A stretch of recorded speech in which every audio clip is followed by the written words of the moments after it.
台中上大震度原来有4级，是甲南区的高院路甲南平路口，腰甲路面拢压起来，大约有5公分悬。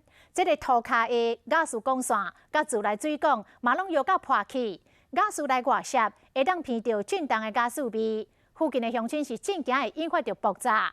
若这个大路顶自来水管破去，嘛一直咧喷水。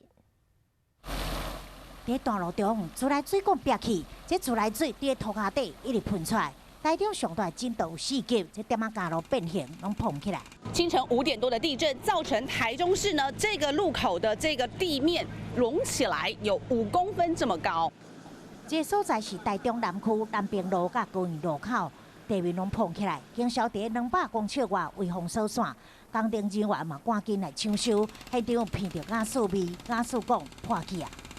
那个瓦斯管的味道相当的重，然后你可能说，可能说你要启动摩托车引擎的时候，都怕说会不会有怕爆炸的情况，就是闻到瓦斯味很重这样。雅士公司接到通报，马上到现场挖开路面，找到破坑的雅士管，赶紧将伊拆掉了。地震造成我们的接头地震的力量拉扯，造成有破损的状况。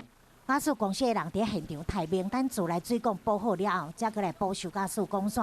若是地面碰起来部分的，爱等这个管线完全修复了后，才会当派人上路补平。工程时间有计得爱2、3天。